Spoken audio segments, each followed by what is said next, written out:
Hello? Hello?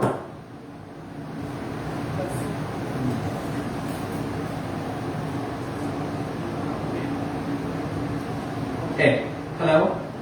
Okay. Good evening, everyone. My name is Raungratanaamporn, Program Manager at Junction. Welcome everyone to today's event. For those who don't know, Junction is where we are right now. We focus on every dimension of Southeast Asia, from socio-economic issues to art, culture, and beyond. And our interests also include today's event. As you can see from the field photography here, we're going to discuss on the ethics of portrait photography in Thailand. Without further ado, I'll give the floor to the orator, Kun Thailand, and also speaker, Kun Karntachat Raungratanaamporn.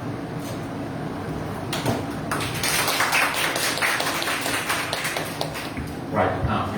Yes. Thank you so much for the introduction. I'm Thai from Tony. I am a journalist for Karntachat Thai English, and I'm also the vice president of Thai Journalists Association, in charge of media ethics, press freedom, and media reform. So ethics has also always been my big interest. But you know what? My big interest is speaking in front of the people. I have just have to get out of the way right now. That as journalists, usually I'm in the crowd, usually not in the front like this. So I'm not used to public speaking. So if I stumble, like look confused or like struggle for word, please forgive me. Especially if I'm going through a breakout right now. So you have been like kind of breakdown right here. Forgive me, all right? So. And as introduced today, we talk about something I care a lot, really the ethics of photography in Thailand. And with me here is someone I think would be very qualified to talk about this. It's very difficult to introduce, to give introduction to Karntachat here, because that's a running joke in our circle for a lot of journalists and photographers in the protest. That when he talks to police or when police question him, it's very difficult to explain who he is because he has so many roles. He's a photographer, he's a photojournalist, he's a critic himself on how he works in the field. He's also a lecturer. He teaches journalism at Karntachat University. He has done many projects. He has done a lot of photo shoots. He has published, I think, like the photo book on the top row, and has shot many interesting events in recent history, right? And of course, he has been photographing and chronicling, right? Documenting like the protest, the latest wave of protest in Thailand ever since 2020. Now, and of course, he has compiled his work into a book that we see here, End in This Generation, which is, if you're aware, it's a popular slogan for the protester. Let's end in our generation. So I'm sure we can talk about more the book later on, but I'm going to focus about the ethics first. But before we start, I have a question though. Among you here, how many of you work or have worked in the media? Like journalists, photographer, there you go. Okay. How many of you actually have been photographers? About any photographer among us? I think I found one right there. You are a photographer, right? Okay. So I think it would be interesting to listen to your experience there, because I'm a journalist. I'm not a photographer. I deal with writing. I deal with explaining people through words. But a person like Karntachat, he communicates through images. And so, of course, when it comes to images, there's a lot of questions about what should be shown, what should not be shown, what has to be shown, not be shown. And so, that's why I'm gonna quiz him a bit about it, because some of these questions I have always wondered about myself as well. Being a journalist, and so we work together, right? Journalists and photographers. And so I will start like something very, very basic. I'm sure there's no right or wrong answer here. As journalists, I have always been trained, told. It's almost like a dogma, right? Journalists has to be neutral. They have to be impartial. Does the same will apply to photographers, especially photographers in a cases of protests. me during the protest. This was captured by another photographer, Mr. Singh Sams. This is right in the Thailand intersection where you already that there's a heavy clash. Okay, the answer to this question comes from many aspects, right?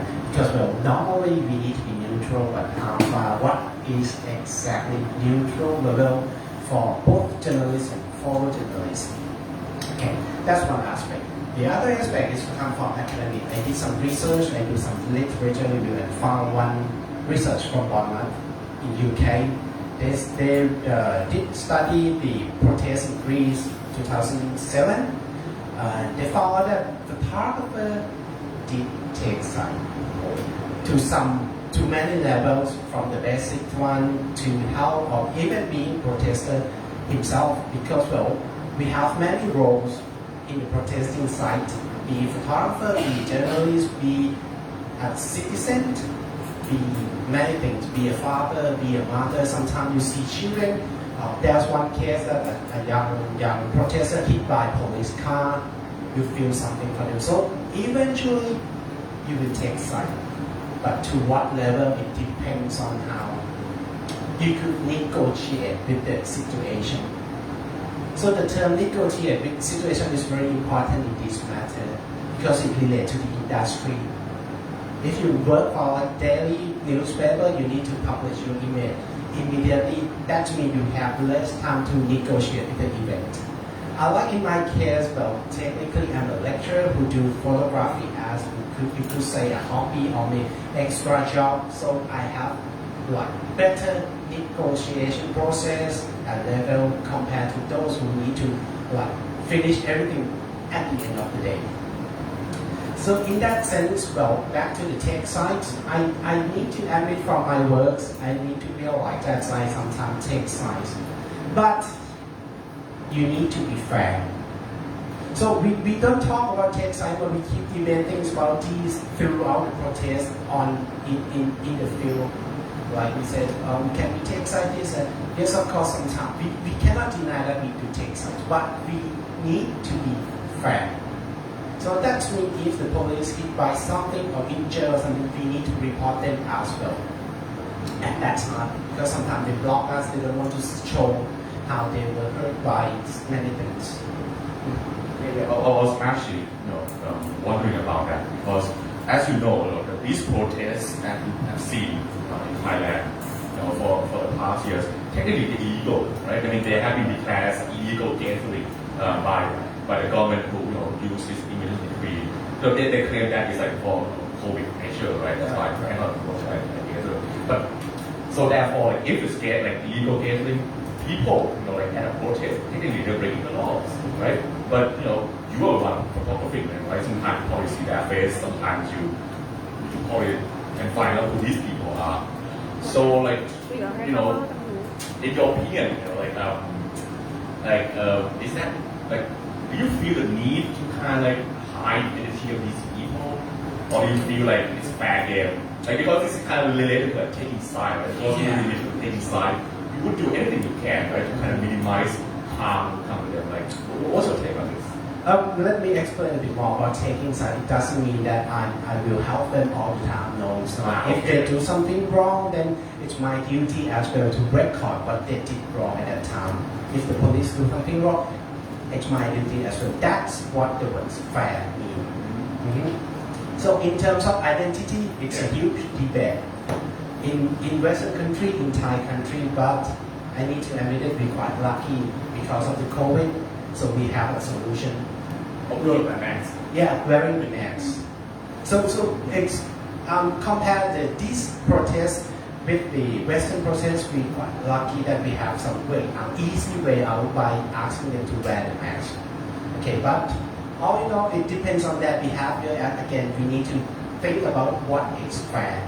Not fair for the policeman, not fair for the protester, fair for the society, fair for the history.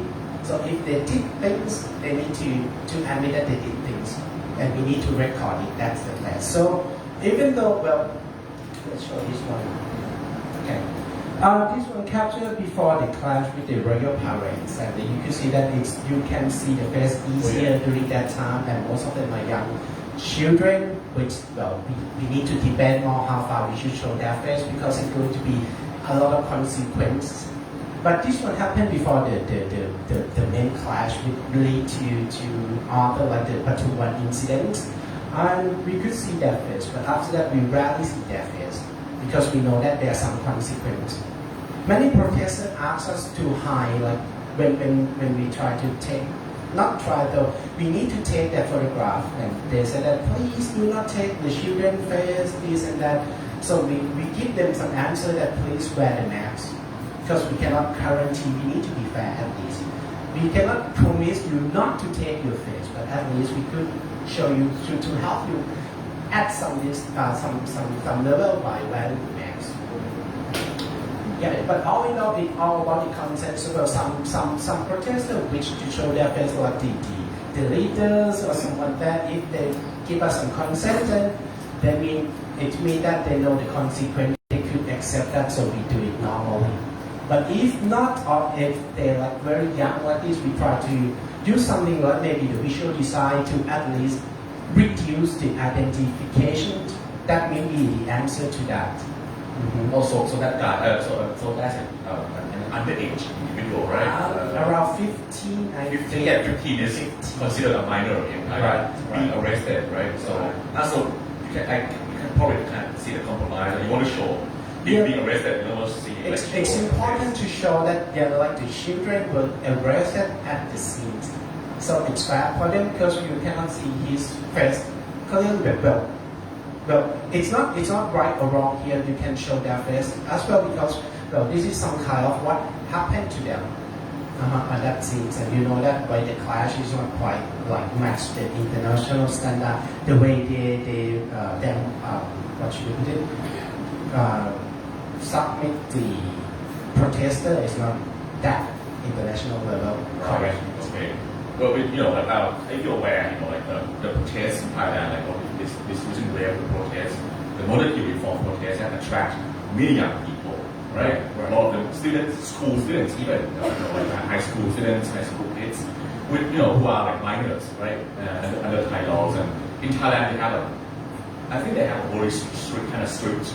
Right, I mean, guideline when it comes to publishing like photos of minors, and I've heard like some newspapers even like blurring the face of the students, something like that, or like they have been requested to take down some photos because like, the school shouldn't they don't want to show that face. Like, there is got that kind of request or yes. But I asked them first in my case because again it's about how you can negotiate the event. I'm not rushing, so I could talk more, I could observe more. There was a case at Lat Pao intersection where many students from the close by school wished to join the event. They asked me not to show their face, not to show their ID on their shirt, not to show school name, not to show the student plate. And luckily, this is a huge concern, and some protester organizer, I think, they provide something to cover the tape, right? I've seen the tape there, put the tape on there. Right. Yeah. So we have options not to shoot like the full body. You could shoot only like half, maybe under the eyes, maybe something else from behind, or use the back, or use something else to identify that they are students who wish to protest. That's another way out. Talk about burn the face. Well, personally, I think it's not necessary.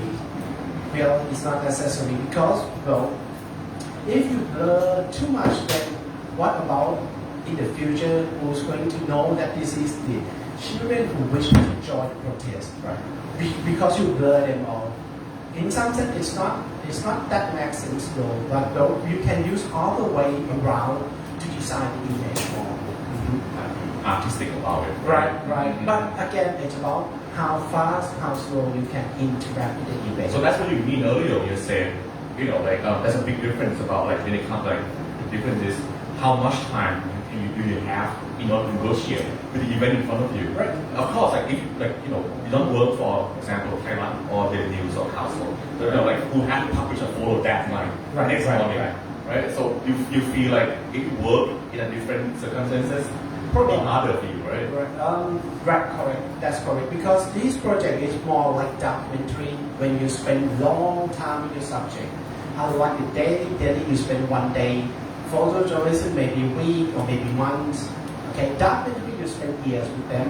So they gradually learn about their life. And you have more time. For this project, I'm photographer, and editor as well. I'm the layout designer. So I really have a lot of time to gradually explore my works again and select and beware of these problems that may be occur.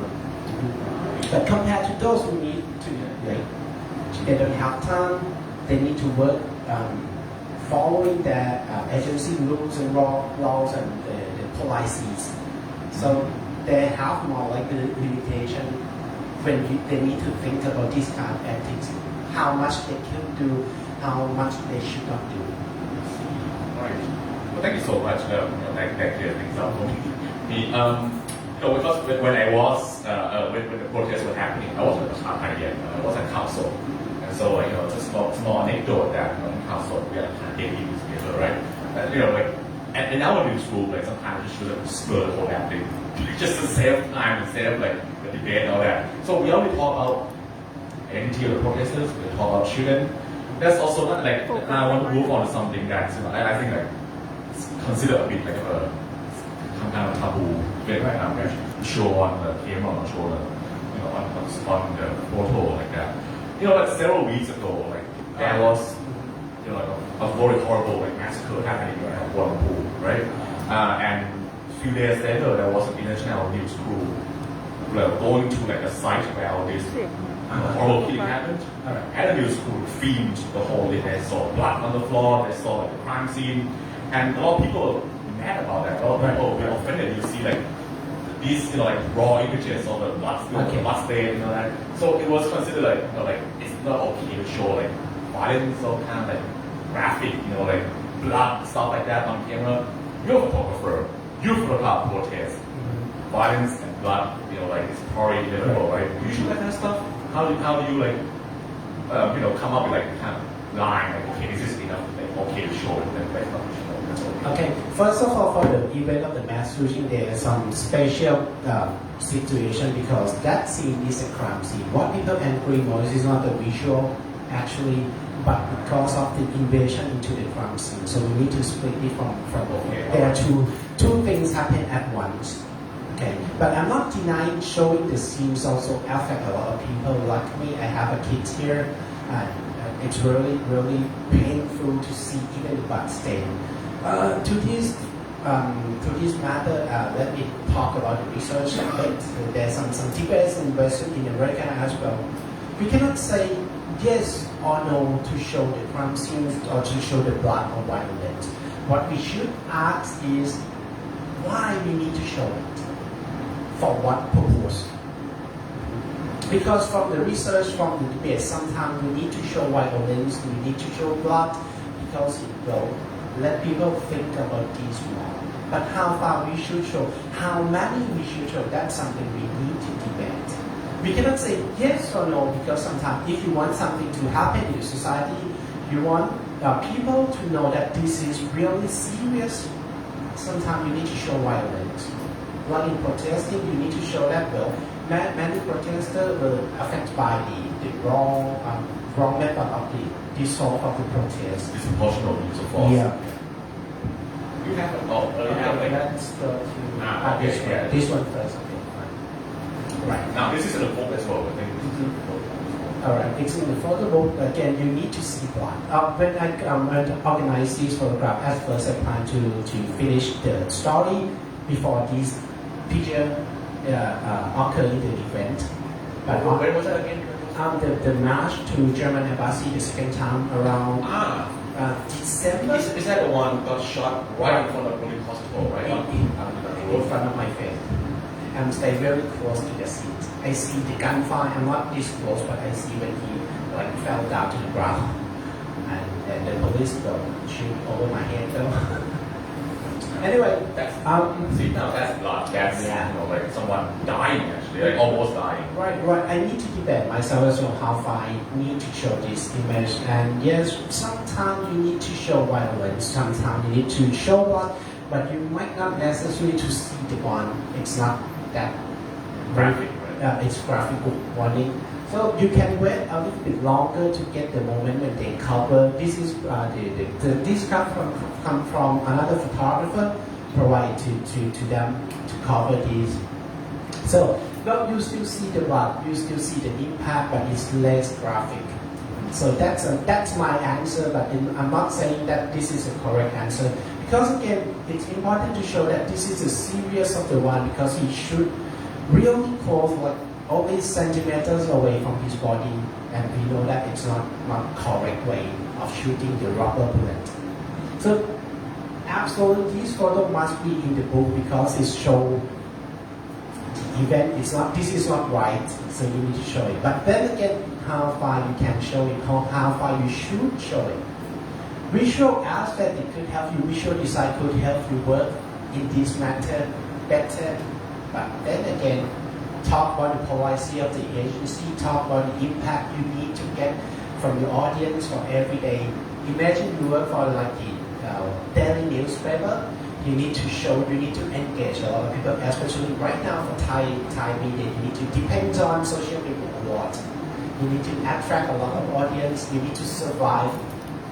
Now, which call me cynical, but like that sound like what's that called?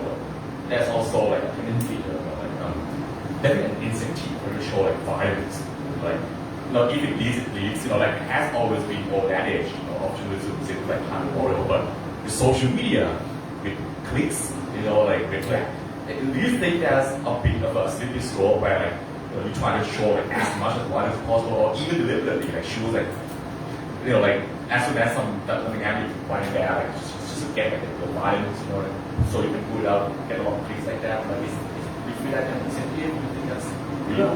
Well, this is more academic answer. Well, you don't, academic. right, but it sounds boring technically. You don't need to that much, really. You can wait a bit longer though. Well, it's not like you can spend some longer time, a little bit longer time. 10 minutes doesn't hurt in that sense, right? It depends on the quality of the news. It's not just like you get this picture and people will engage with your story. You also have other picture could help you as well. Imagine nowadays social media require everyone to show more photographs. So it's not only about these violence. It's about all the image before, image after, like as well. People learn from looking many photographs. I could say that I observed the whole protest event and found that compare the quality of the news photography 2 years ago and after the protest, we could see a lot of improvement. Believe it or not, but we see more visual design, we see more aesthetic in news photograph. That's because they try to attract people using other methods. And why we don't use that kind of techniques to tell the story like this? So speed and time doesn't that matter. It matters, but it might not doesn't that matter. So you see, like even in idea, they're already evolving and learning. Right. We just arrived at the age of like photo essay, which will have occurred in America around 1950. Also about like 60 years late in the scene. 70 years. Indeed. But to be fair, because of like we just start realize the power of photography because of these protests. Not because of these protests, but because we need to compete, we need to show more, and we think about this protest also, especially in zone that this is actually the first major protest that happened in like the age of like fully like developed social media in Thailand. Right. And because many children or young generation join the protest, and they are the one who use social media. Actually, more than a lot of right. They wish to follow this and that too. So take longer time, look further, look for more angles of the story might help you more. The way our photo essays might help you better. Right now we already arrived at the age of photo album. Next, we go for photo essays. There's some difference between album and essays. In album, you just combine like chronically, this happened before this and that, this and that. In terms of essay, you combine angle of the story. So that might be another step for photojournalism in Thailand. 7 years.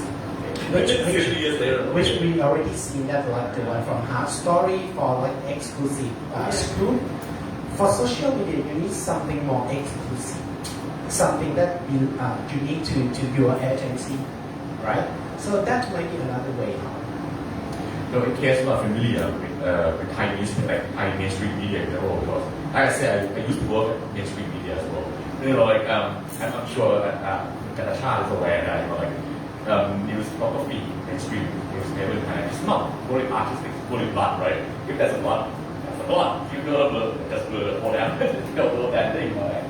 But we could see one thing from the mass shooting, like we could see that the media literacy of audience writes a lot as well, and there are a lot of complaint about that story or that photograph about the crime scene.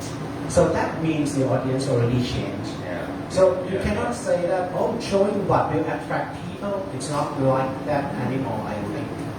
Even the rules are changing. Yeah. Now, but since we are already on to like this, very much like zeitgeist of our time, or like the spirit of our time. You know, like that's something else. I think like that comes with when you talk about like social media, we talk about protests, violence. That's also something that that a lot of people have been talking about a lot around the world. Hate speech. Like when it comes to protest, emotions are high. You know, like the other side is bad, very very bad, and there's always been this kind of a debate. Like, how much can you show? Like, if there's a protest, like if there's a banner saying, like the other side is like a bunch of N-word or like J-word or I'm gonna stop myself. You know what I mean? You know, like is it okay to show that on camera? Like, is that gonna like spur more hate or just be truthful? Like that. For example, see, like the comments on Hitler, or like not that Soviet. That one. That's the difficult one. Okay, now this might be unfamiliar to people who don't know the context. This is a portrait of a judge, basically throwing blood at a judge portrait, and like there were even people like kind of implying, they want to teach him a lesson, that kind of thing. So how, is that okay? Is that, or is it hate speech, or is it just political expression? Well, absolutely, it's bald head, but it's not. I'm not sure about if it's a hate speech. But let's go back a bit to the position of photographer in the field, because at the same time you're a photojournalist. You are also sometimes someone like me, protester. Sometimes you are someone else in that seat, and you might feel more or feel less. You can be whatever you want or whatever you please, but once you carry a camera, you need to balance and behave yourself, because you ask for special permission to be in the seat. That's my answer. So I might feel something from the protester because I hit from this water cannon as well. My camera broke down that day. I need to pay for my camera. My wife scold me sometimes. I hope she understands that. Right. But well. Okay. All right. So sometimes you might feel more. Once you carry a camera, you ask for special permission to be there. You need to keep something to yourself. You can express something outside. That's the balance. That's the fairness. You need to provide to the stories. All right.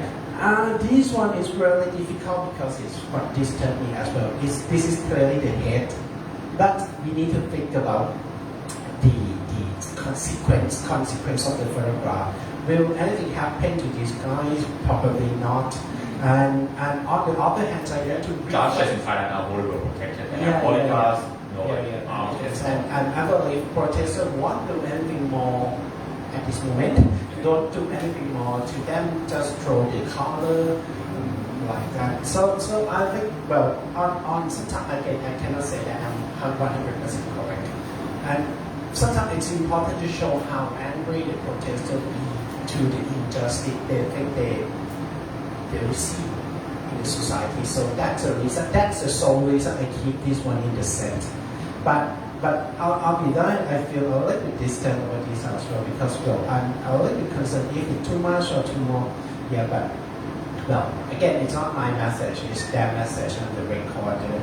I may need to step back a bit from being a monk on the scene. Okay, because you're a photojournalist. You're not a monk. You cannot be 100% good guy. But you need to think about how you're going to portray the situation to the audience. So that's a kind of fan feeling. They need to know how strong their feeling be. But then again, you usually only feel this one.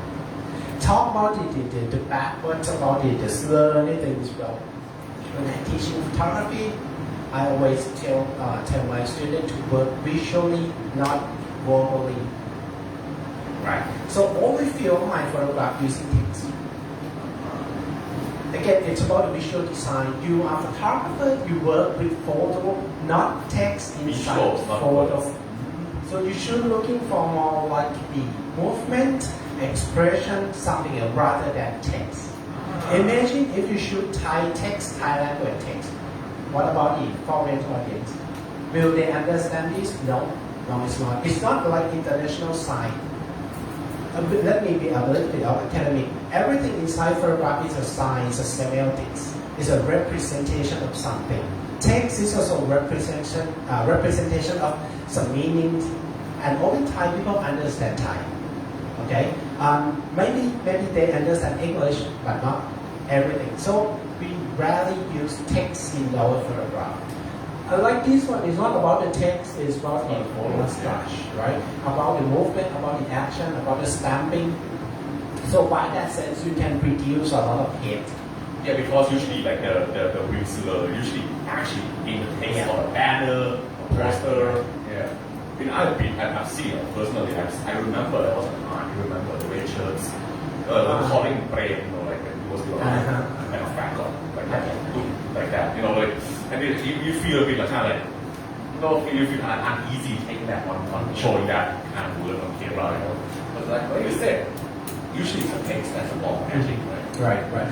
And we need to admit that we are quite lucky because we still photographer. If you use voice, that's another story. Imagine you watch the live broadcasting, you keep hearing everything. And truthfully, I feel lucky because I don't need to work with the voice. Because, no way you could avoid. Yeah. That's a kind of funny story, anecdote that there was, remember in the protest, there was this one channel, right? And there was she's kind of reporting, that's this, that. But you can actually kind of hear the last speak of the protest, and something about the monarchy, and the studio was kind of, I think that kind of makes people actually reluctant to kind of do the live broadcast from the protest. But, right? Yeah, Don't have that. So we're quite lucky we don't need to use sounds. That's how lucky we are. One of my lecturers from my faculty did the documentary film about the protest, but he solely worked on the sounds. So you can imagine every 1 minute you hear, that. All right. Do this. But again, that's also the truth. That's something people do as well. So sometimes it's more important to record that, but not broadcast that nowadays. So timing is really important in terms of editing. If you can a little bit slower, you have more time to explore, breathing, analyze something, and you can work more ethically. See, back to what you said earlier again, that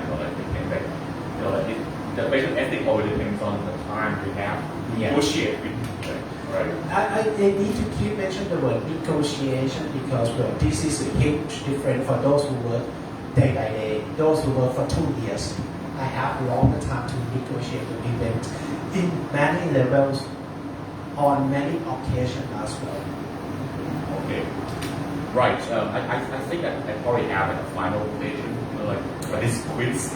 I think, and I got this from. So since I work for TJA, Patient Association, we deal with ethics there too, and sometimes we reflect, some of us we don't understand, photographers. Like sometimes we have this kind of image or perception that there are, like this kind of concern, I think, for us journalists that photographers seem to be a bit kind of, there's sometimes they're so like into the story. Sometimes you feel like they're kind of even addicted. Sometimes they kind of don't even know they are anymore. They just kind of like feel like I think Thai said wrong.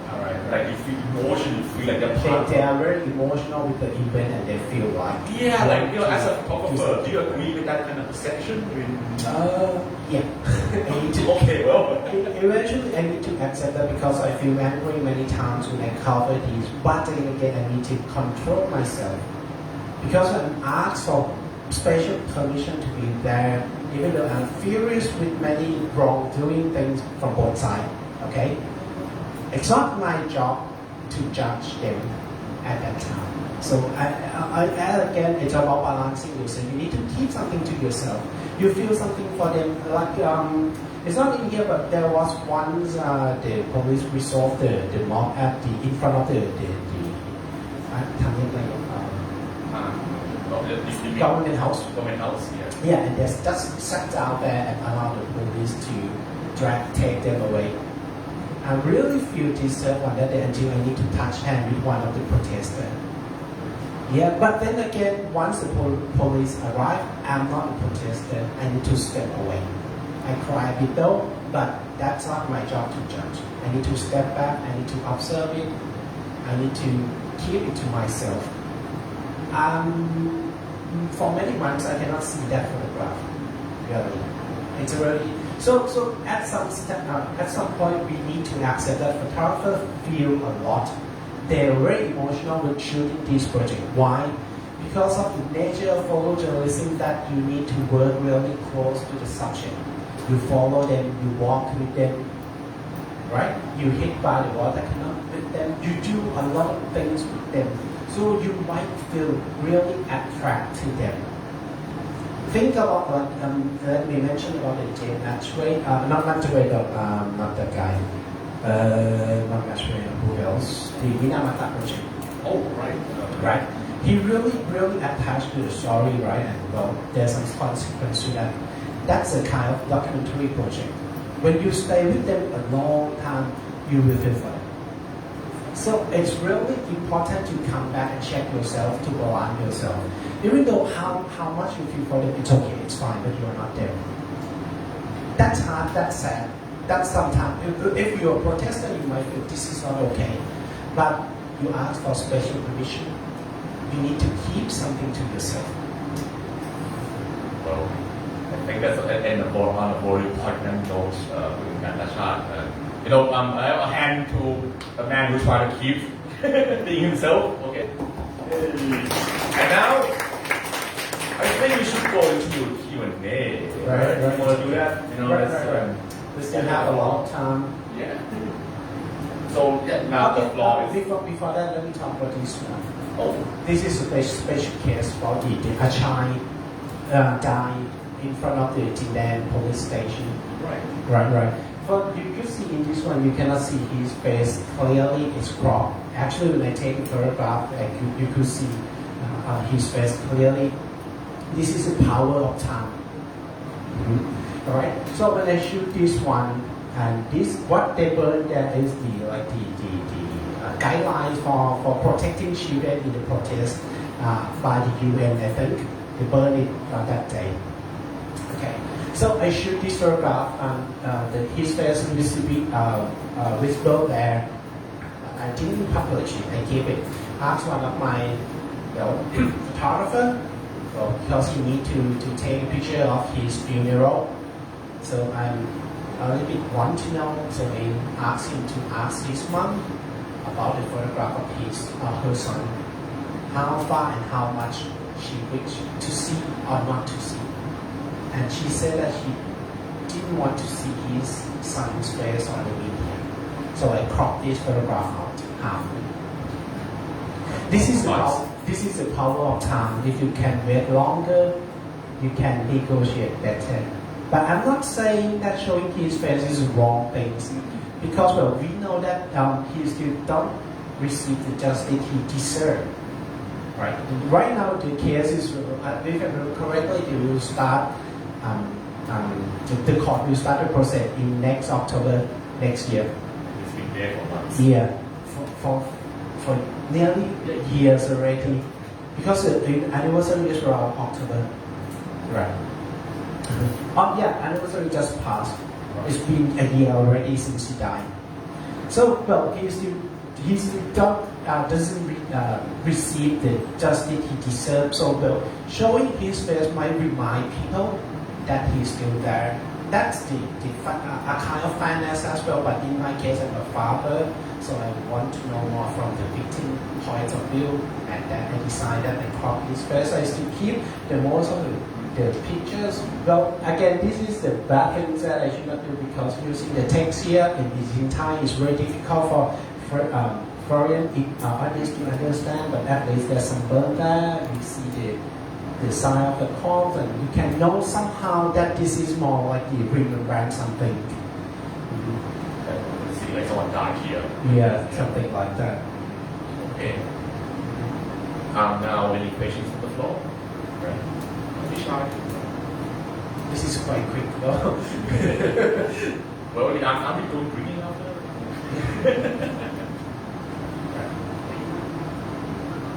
Yes.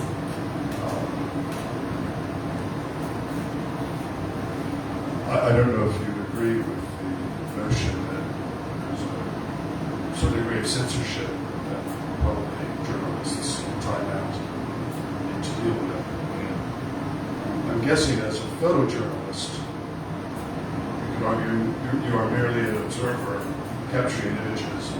You don't have to deal with that same level of censorship. And I know that you've spoken about you have to at least show a certain amount of sensitivity in some of the images you capture, etc.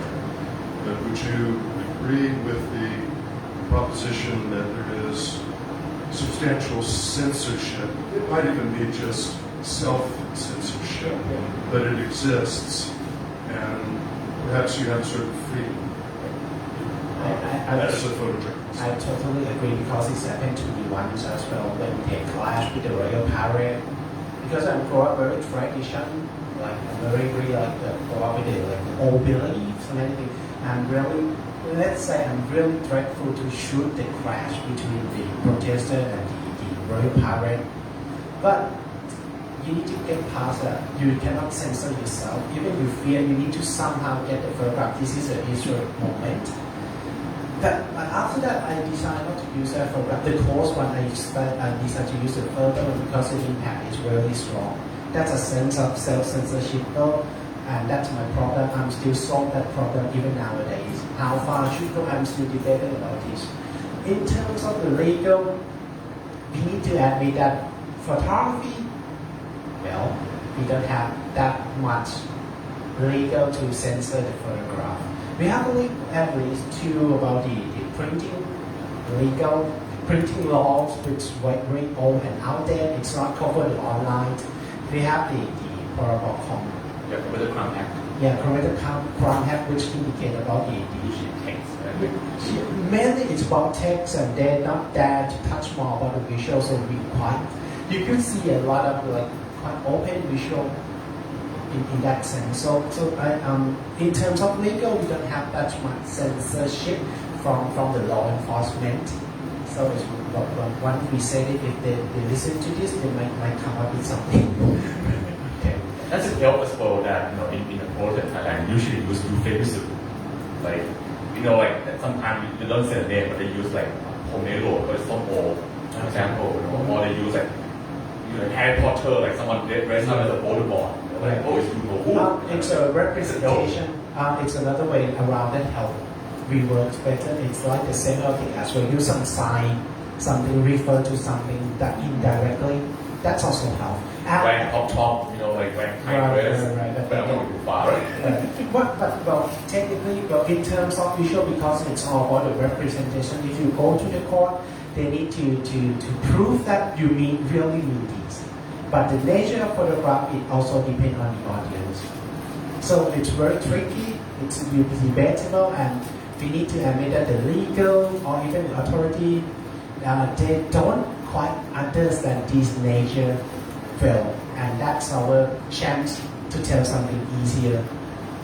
So in terms of legal, there's less censorship. In terms of photography, in terms of myself, like self-censorship, that depends on person, that depends on how they grow up, they develop themselves. I'm struggle, I'm still find a way on, and improve a lot from that day, and less self-censorship, I could say, because I already passed that. Yeah, but no, so that's a two aspect of the censorship. Thank you so much for like more interesting information. Anyone else from the audience? Okay, gentleman in the back. I try to be less self-censorship though. I promise next time. Let's hear from. Do you guys think that Thai journalists have become more or less ethical? Is it on? Yeah, it's on it, but you need to speak loud. Yeah. Do you guys think that Thai journalists over the years have become more or less ethical? Ethical. More or less ethical. Wow. Do you answer on the side? Depends on the topic they report. Let's say this. Sometimes they did better, sometimes they didn't. Like the case of the mass shooting, many journalists work really careful on the scenes. Right? You see less and less of corpse, blood in the reporting, right? For the Thai journalists. But once that didn't subside, in some newspaper, and the next day they present blood and the corpse of people who died from the accident. Yeah. So in some topic, they're aware more. In some topic, they won't. But they learn something. Because for the past 2 years, you could see that media could apologize easier. In my point of view, when they do something wrong, they quicker. They're easier to apologize, like in case of the mass shooting, the Channel 3 apologized the next morning. And like some media just took down the program only a few hours after that. And many good things happened recently, but it's still a long way to go if you want to like perfectly ethical for everything. So my answer is depends on the topic, it depends on the times, depends on the pressure from the societies. But they learn something, we come to the next level compared to like 10 years ago, 20 years ago, at least we don't see a lot of blood anymore in online, in printing, in broadcasting. Actually, even when it comes to LGBT coverage as well. Like I said, I deal with press freedom and media ethics and TJ as well. I personally noticed that one topic I do think that media has taken a lot of movement recently is LGBT. You rarely see like slur or like inappropriate terms anymore about LGBT people on media. It used to be really bad. I think someone make up a very good comparison how the one newspaper reported, like two activists who try to like register that they try to go register that gay marriage at the district office 10 years ago. And when they do the same thing again this year, the same newspaper report the same news, same effort, same campaign, same people, but totally different tone. Like just to shift in and answer away. So I think we should, on one hand, we need to keep pressure the media to learn. Definitely. On the other hand, you need to help them survive as well. If you're hungry, you cannot be a good guy. Right? To be fair, because we are, in terms of journalists, you need to be fair. In terms of the industry, you need to be also fair. Right? So support the good guys and kind of thing. Right, that's another way. Yeah. I'm not allowed editorial, okay. but that's a way that you can improve a lot of good journalism, and it's already happened nowadays, like the case of the mass shooting. Only once they publish, people keep complaints and things change quickly. That's the way. And And you see many lecturer, many citizens try to price a good media. Again, if you want them to work better, at least help them survive. We need to raise their salary. It's not only about the salary, it's about the whole industry, like the environment of the competitive environment, the safety of the practitioners, like many aspects. We need to keep debate about these aspects when we talk about the ethics. You cannot talk about the good things without the root of the problems. Again, time when you need to compete with each other, you need to do things quickly. Bad decision will always occur. Right? I want that as my kind of teacher to know, like when you have time, it's like you can see the day conversations like that. Well, time's running out though, I think, for us. So yeah, anyone else from the audience? Yes, please.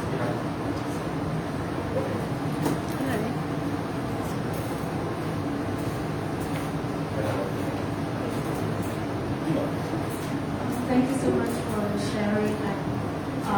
You mentioned to be fair to the history and the society within it's wondering how you actually practice it on site. You also mentioned about time and how you practice and negotiate this. From being fair.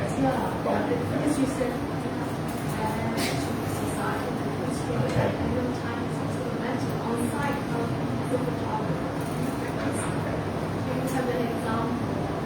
You need to keep talking to a lot of people to learn from there. As I talk to the police, I talk to them how about their condition after the clash. I talk to protesters. You need to keep talking to people to learn many aspects as possible from them, so that you know both of them, not just one of them. Once you know both of them, you become more human. And you could be fair, because if you try to do something for this one, you will think about the other guy on the seat as well.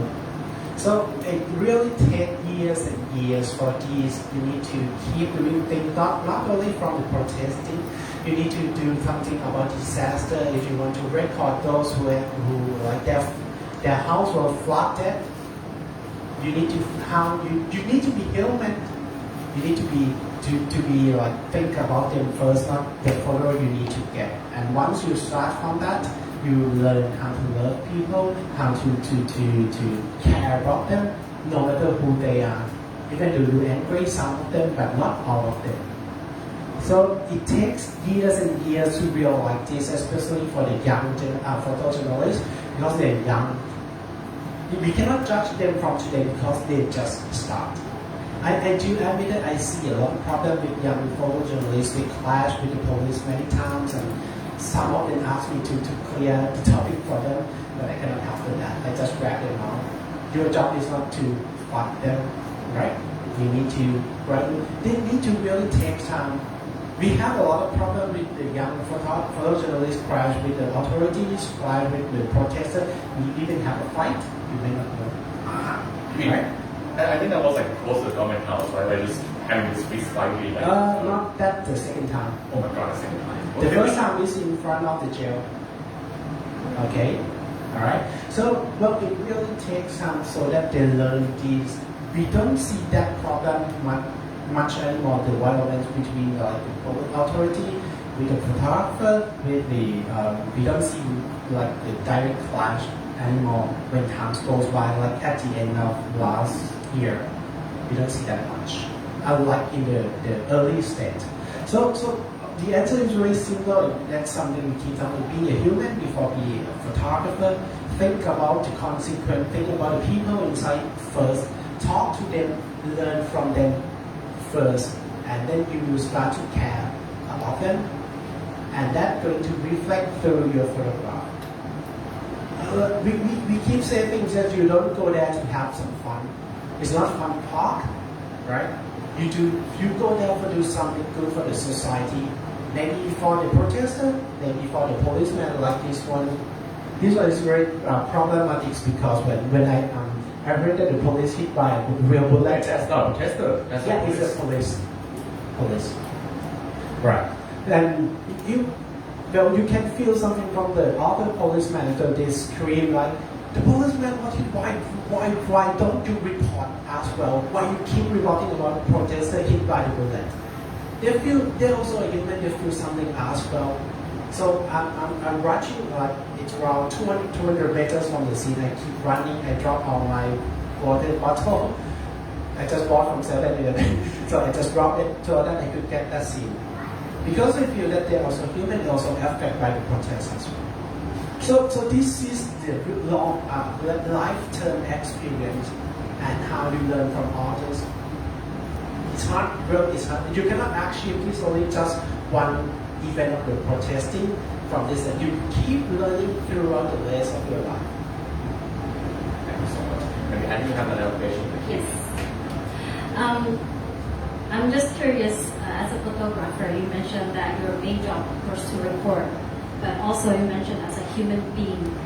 So, and you're constantly in this kind of hard situation protest, and where do you draw the line where you report or help someone? Like you said, you were super close with that, the shooting guy, and if you had the chance to help them, like, I'm sure you know the Pulitzer picture where the vultures in Sudan. Right.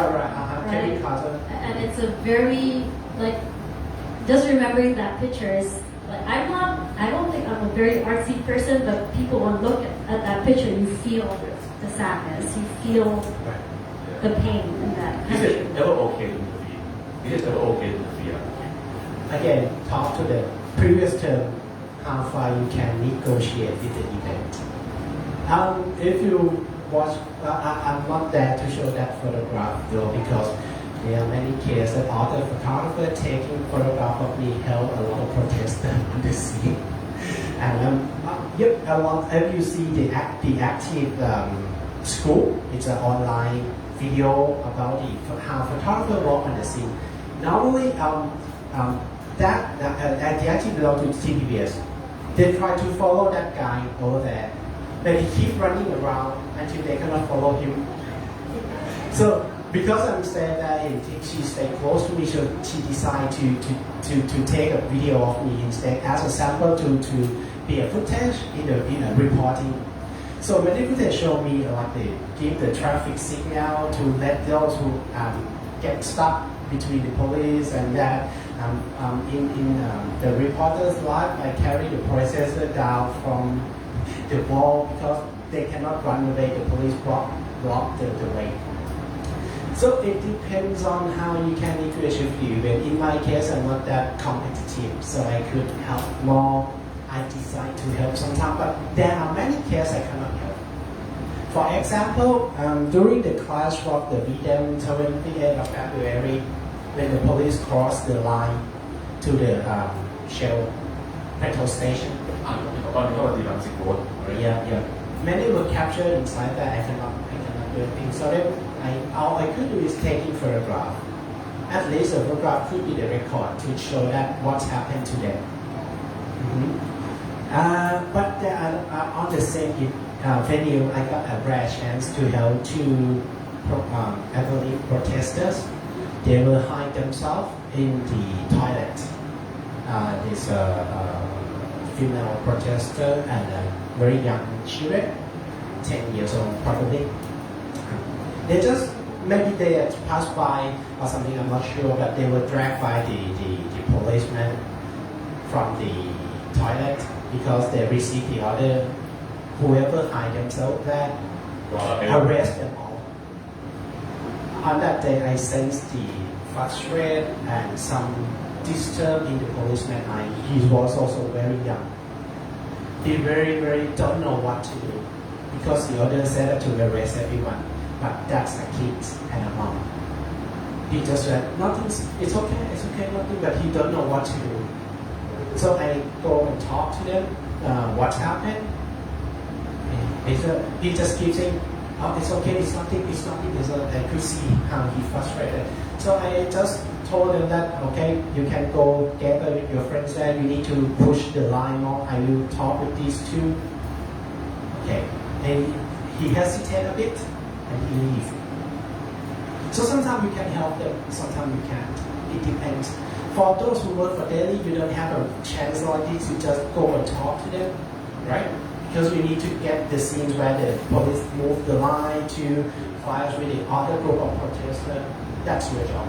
You cannot negotiate to be a human. Sometimes you need to be photographer first. To answer your question, when you draw a line, your line is not straight. It's curvy. Really. So it depends. Sometimes you go straight, sometimes you curve a bit, sometimes you curve a lot. It depends on what you feel happy most. In many cases, if you're gonna regret not helping them, then help.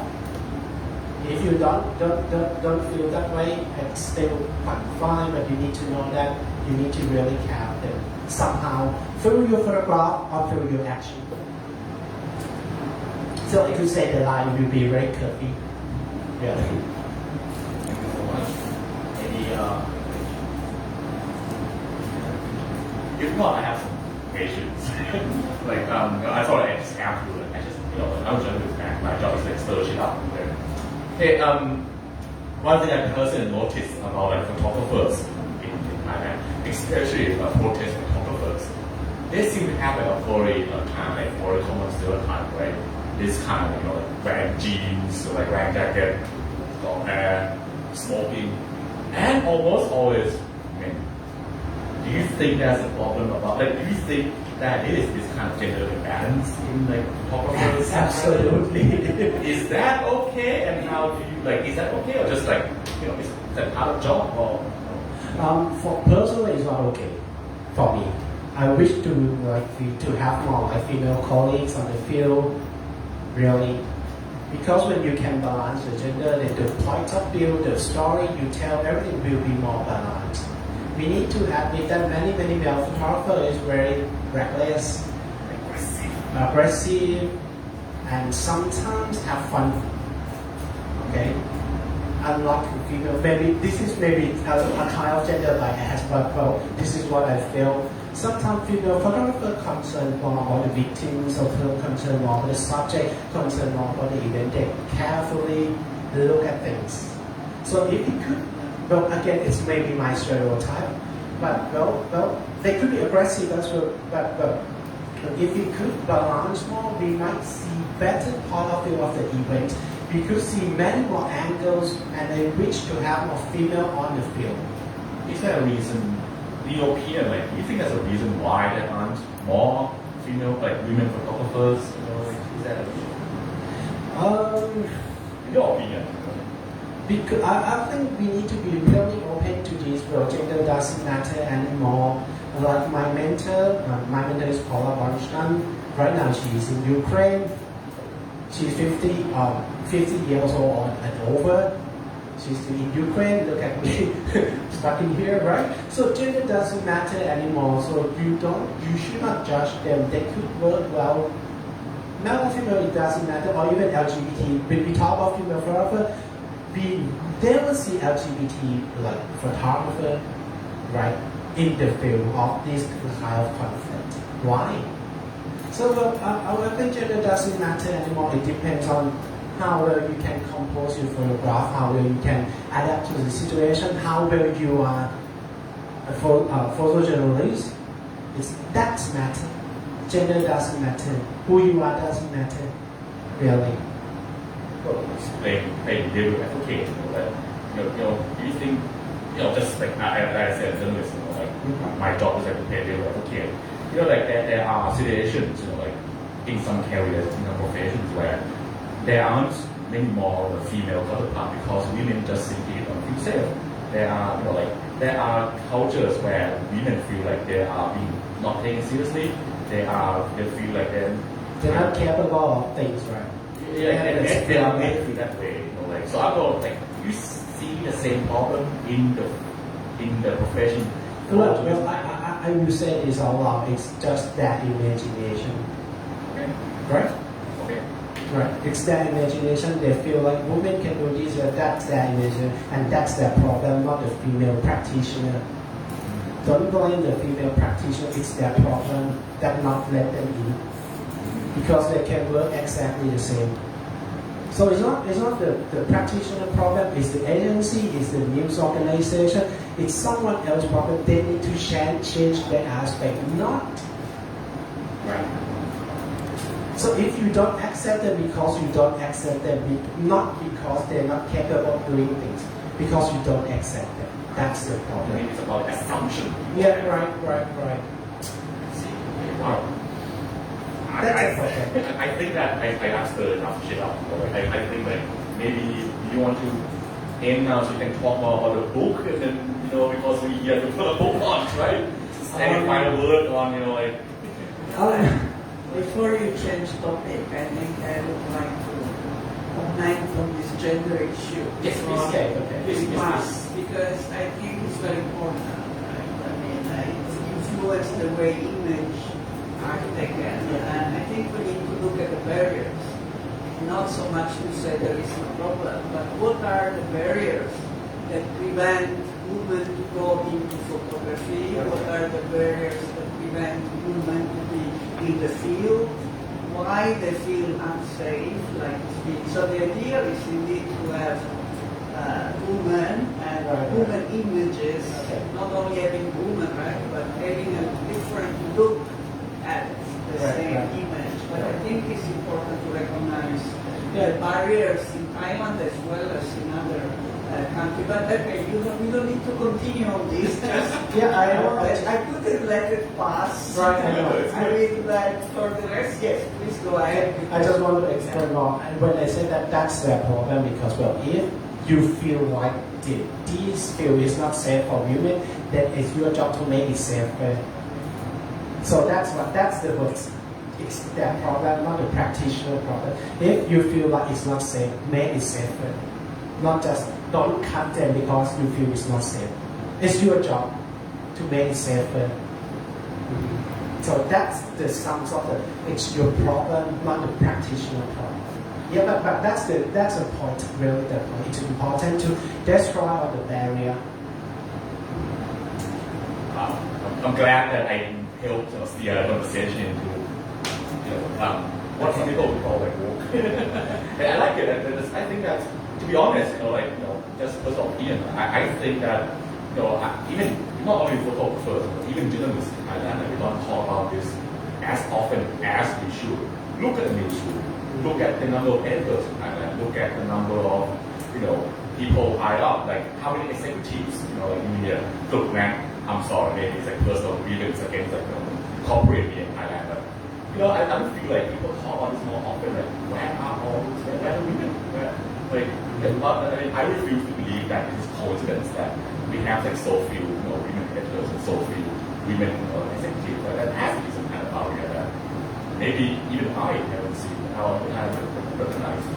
So I guess that's really I'll say it's a conversation that we should be having. Right. Maybe next event.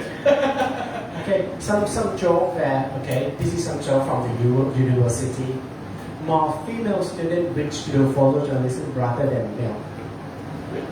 Yeah, this is the truth. Right. More and more. Okay. So this may be a good news. Well, let's make sure that they have what they need, and let's make sure that the environment, welcomes them if they want to pursue the career in photojournalism. Thank you. Okay. So talk about the book. Well, technically, this is a little bit more about the academic project aspect.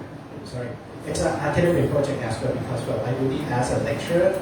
It's about the theme is ending this generation. It's about belief that ends. The fight is not end, but many beliefs already end with the young generations. All right. So this is a summary, documentary of the whole 2 years of the protesting. So that's the brief one. And we still have some time here if you wish to explore or inspect this. We will leave it here for a while. All right. I think this should wrap up now, right? Yes, and then maybe can also something that you want to ask or say to Karntachat, maybe just do so privately. I will kind of disappear in the background. Okay. All right. So let's maybe give you a hand. Okay. So we plan to sell the book soon, but this is just a prototype. You might need to spend some time. So if you're interested in the book, you can leave some contact with me and a contact that we need to take some time with the publishing process. This is just a prototype. Okay. Maybe some closing remark by someone from C Junction. Yeah, thank you both for the insightful conversation, discussion, and C Junction will also post when your book is ready, so maybe you can leave it here as well, so people can buy it from here. It can be okay when you can read the book. And that's it. And today we have some snack and food over here. Please enjoy some snack and food while you continue your conversation. And also we will have the donation box at the exit to support C Junction. Again, thank you everyone.